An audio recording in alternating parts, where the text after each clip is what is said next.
ಸ್ನೇಹಿತರೆ, ಧರ್ಮಸ್ಥಳ ಕಳೆದ 2 ತಿಂಗಳಿಂದ ಭಾರೀ ಸದ್ದು ಮಾಡ್ತಾ ಇರುವಂತಹ ಈ ಒಂದು ಪುಣ್ಯ ಕ್ಷೇತ್ರ ಧರ್ಮಸ್ಥಳದಲ್ಲಿ ನೂರಾರು ಹೆಣಗಳನ್ನ ಊತಿದ್ದೇನೆ ಅಂತೇಳಿ ಒಬ್ಬ ಅನಾಮಿಕ ವ್ಯಕ್ತಿ ಬಂದು ದೂರು ದಾಖಲಿಸ್ತಾನೆ.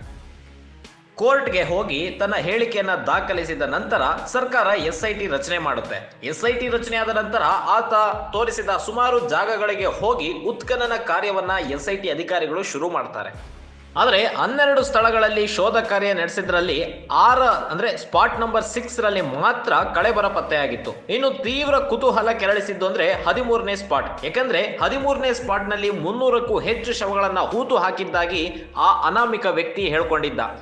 ಅದು ನಿನ್ನೆಯಿಂದ 13ನೇ ಸ್ಪಾಟ್ ನಲ್ಲಿ ಅಗೆಯೋ ಕಾರ್ಯಾಚರಣೆ ಶುರುವಾಗಿತ್ತು. ಆದರೆ ಸರಿಸುಮಾರು 14 ಅಡಿ ಆಳ ಅಗದ್ರೂ ಕೂಡ ಇಲ್ಲಿವರೆಗೂ ಒಂದೇ ಒಂದು ಕಳೆ ಬರಹ ಕೂಡ ಸಿಕ್ಕಿಲ್ಲ. ಹೀಗಾಗಿ ಅಗಿದಿರುವ ಜಾಗದಲ್ಲಿ ಮತ್ತೆ ಮಣ್ಣನ್ನ ಮುಚ್ಚಲಾಗ್ತಾ ಇದೆ. ಈ ಪ್ರಕರಣ ಸಂಬಂಧ ಈಗಾಗಲೇ SIT 12 ಸ್ಥಳಗಳಲ್ಲಿ ಶೋಧ ಕಾರ್ಯಾಚರಣೆ ನಡೆಸಿ ಬಿಟ್ಟಿದೆ. ಆದರೆ ಸ್ಪಾಟ್ ನಂಬರ್ 6 ಅಲ್ಲಿ ಮಾತ್ರ ಹಲವು ಮಾನವರ ಮೂಳೆಗಳು ಪತ್ತೆಯಾಗಿತ್ತು. ಇನ್ನು ತೀವ್ರವಾದ ಕುತೂಹಲವನ್ನ ಕೆರಳಿಸಿದ್ದು ಅಂದ್ರೆ 13ನೇ ಸ್ಪಾಟ್. ಇಲ್ಲಿ ನಿನ್ನೆಯಿಂದ ಅಗಿಯೋ ಕೆಲಸ ನಡೀತಾ ಇತ್ತು, ಆದರೆ ಅಸ್ಥಿಪಂಜರ ಪತ್ತೆಯಾಗಿರಲಿಲ್ಲ. ಆದರೆ ಇವತ್ತು ಸಹ ಬೆಳಗ್ಗೆಯಿಂದಲೇ ದೂರುದಾರ ಅಂದ್ರೆ ಅನಾಮಿಕ ವ್ಯಕ್ತಿ ತೋರಿಸಿದ ಜಾಗಗಳಲ್ಲಿ ಶೋಧ ಕಾರ್ಯಾಚರಣೆಯನ್ನ ಮಾಡಲಾಗಿತ್ತು. ಆದರೆ ಇವತ್ತು ಸಂಜೆವರೆಗೂ ಕೂಡ ಯಾವುದೇ ಕಳೆಬರಹ ಪತ್ತೆಯಾಗಿಲ್ಲ. ಹೀಗಾಗಿ ಈ ಒಂದು ಶೋಧ ಕಾರ್ಯಾಚರಣೆಯನ್ನ ಇಲ್ಲಿಗೆ ನಿಲ್ಲಿಸಲಾಗ್ತಾ ಇದೆ. ಇನ್ನು ಧರ್ಮಸ್ಥಳದಲ್ಲಿ ನೂರಾರು ಶವಗಳನ್ನ ಹೂತಿಟ್ಟ ಪ್ರಕರಣಕ್ಕೆ ಸಂಬಂಧಪಟ್ಟಂತೆ ಗೃಹ ಸಚಿವ ಪರಮೇಶ್ವರ್ ಅವರನ್ನ SIT ಅಧಿಕಾರಿಗಳು ಭೇಟಿಯಾಗಿದ್ರು.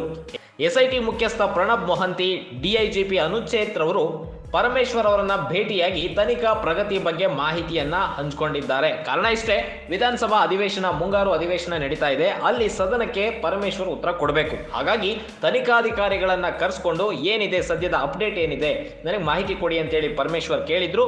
ಈ ಬಗ್ಗೆ SIT ಅಧಿಕಾರಿಗಳು ಹೋಗಿ ಹೋಮ್ ಮಿನಿಸ್ಟರ್ಗೆ ಮಾಹಿತಿಯನ್ನ ನೀಡಿದ್ದಾರೆ.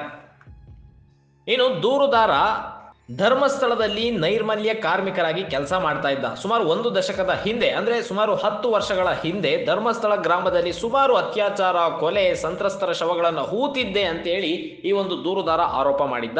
ಜುಲೈ 19ರಂದು DGP ಪ್ರಣಬ್ ಮೊಹಂತಿ ನೇತೃತ್ವದಲ್ಲಿ SIT ರಚನೆಯಾಗುತ್ತೆ. SITಯಲ್ಲಿ ಅಂದ್ರೆ SIT ಟೀಮ್ಗೆ ಈ ಒಬ್ಬ ಅನಾಮಿಕ ವ್ಯಕ್ತಿ ಭೀಮಾ ಹೋಗಿ ಎಲ್ಲಾ ರೀತಿಯಾದಂತಹ ಮಾಹಿತಿ, ನಾನು ಈ ರೀತಿಯಾದಂತಹ ಶವಗಳನ್ನು ಹೂತಿದ್ದೇನೆ, ಸುಮಾರು 13 ವರ್ಷದ ಬಾಲಕಿಯ ಶವವನ್ನ ಹೂತಿದ್ದೇನೆ, ಅತ್ಯಾಚಾರ ಆಗಿರ್ತಕ್ಕಂಥ ಶವಗಳನ್ನು ಸಹ ಹೂತಿದ್ದೇನೆ ಅಂತೇಳಿ ಮಾಹಿತಿಯನ್ನ ನೀಡಿದ್ದ. ಈ ಒಂದು ಮಾಹಿತಿಯನ್ನ ಆಧರಿಸಿ SIT ತನಿಖೆಗೆ ಇಳಿದಿತ್ತು. ಈಗ ಸುಮಾರು 12 ಲೊಕೇಶನ್ ಅಂದ್ರೆ ಅನಾಮಿಕ ತೋರಿಸಿದ 12 ಸ್ಪಾಟ್ಗಳಲ್ಲಿ ಹೂತಿದ್ದೇನೆ ಅಂತೇಳಿ ಏನು ಅನಾಮಿಕ ವ್ಯಕ್ತಿ ತೋರಿಸಿದ್ದ ಆ ಸ್ಪಾಟ್ಗಳಲ್ಲಿ GPR ಟೆಕ್ನಾಲಜಿಯನ್ನ ಅಂದ್ರೆ ಇತ್ತೀಚೆಗೆ ಅಂದ್ರೆ 13ನೇ ಸ್ಪಾಟ್ಗೆ GPR ಟೆಕ್ನಾಲಜಿಯನ್ನ ಬಳಸಿ ಶೋಧ ಕಾರ್ಯವನ್ನ ನಡೆಸ್ತಾ ಇದ್ದಾರೆ. ಆದರೆ ಅನಾಮಿಕ ಹೇಳಿದ ರೀತಿ ಯಾವುದೇ ರೀತಿಯ ಕಳೆ ಬರಹ ಇನ್ನೂ ಪತ್ತೆಯಾಗಿಲ್ಲ.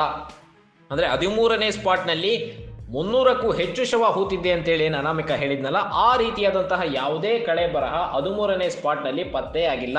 ಇದು ಸದ್ಯದ ಮಾಹಿತಿ. ಅಂದ್ರೆ ನಾಳೆ ಅಗಿಯೋ ಕಾರ್ಯ ಮತ್ತೆ ಶುರು ಮಾಡ್ತಾರ SIT ಅಧಿಕಾರಿಗಳು ಅನ್ನೋದನ್ನ ಕಾದ್ ನೋಡ್ಬೇಕಾಗಿದೆ. ಏನು ಧರ್ಮಸ್ಥಳದ ಹೆಚ್ಚಿನ ಮಾಹಿತಿಗಳನ್ನ ನಾವು ಇನ್ನು ಮುಂದೆ ಆಗ್ತಾ ಹೋಗ್ತಾ ಇರ್ತೇವೆ. ದಯವಿಟ್ಟು ನಮ್ಮ ಚಾನಲ್ನ ಸಬ್ಸ್ಕ್ರೈಬ್ ಮಾಡಿ ಅಂತ ಹೇಳ್ತಾ, ಜೈ ಹಿಂದ್, ಜೈ ಕರ್ನಾಟಕ.